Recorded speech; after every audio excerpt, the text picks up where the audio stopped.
શિયાળામાં જો આમળા મળવાનું ચાલુ થઈ જાય તો બધાના ઘરે આથેલા આમળાની બરણી ભરી અને તૈયાર થઈ જતી હોય છે.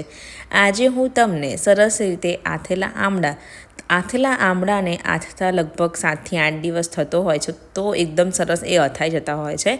પણ તમે આ રીતે હું બતાવું રીતે તમે કરશો તો લગભગ ત્રીજે દિવસથી એ ખાઈ શકાશે.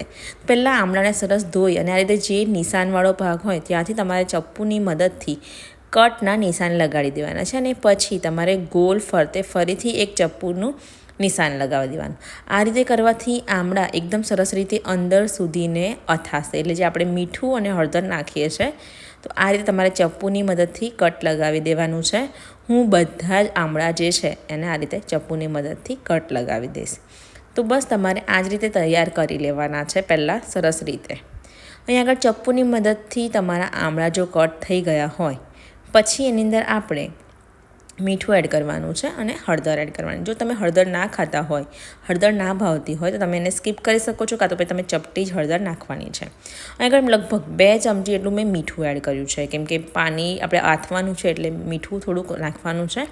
અને લગભગ 1/4 ટીસ્પૂન જેટલી જ હળદર નાખી છે.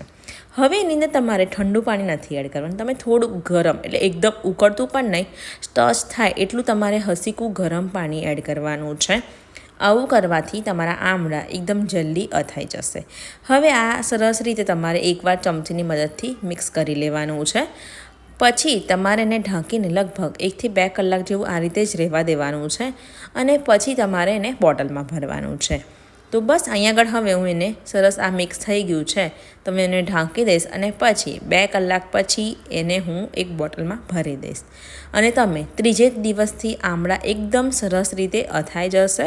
સરસ હવે કલર પકડાઈ ગયો છે, તમે જોઈ શકો છો. 2 જ કલાકમાં ફરીથી એકવાર મિક્સ કરી સરસ રીતે એક બોટલમાં તમારે ભરી લેવાનું છે અને આમળા ડીપ થાય ત્યાં સુધી તમારે પાણી એડ કરવાનું છે. આખી બોટલમાં ઉપર પાણી રહેવું જોઈએ અને આમળા નીચે રહેવા જોઈએ, તો જ તમારા આમળામાં ચીકાશ અને ફૂગ નહીં આવે. તમે જોઈ શકો છો અહીં આગળ હું પાણી ભરી દઈશ અને ઓછું લાગે તો તમારે ફરીથી પાણી ભરી દેવાનું છે. લગભગ 15 દિવસ જેવું થાય તમારે પાણી એને બદલી નાખવાનું છે જો તમારા આમળા પત્યા ના હોય તો. અને જ્યારે તમે પાણી બદલો ત્યારે થોડું મીઠું પણ એડ કરવાનું છે.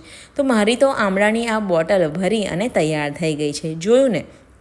તમારે પણ આ જ રીતે આથેલા આમળા બનાવવાના છે.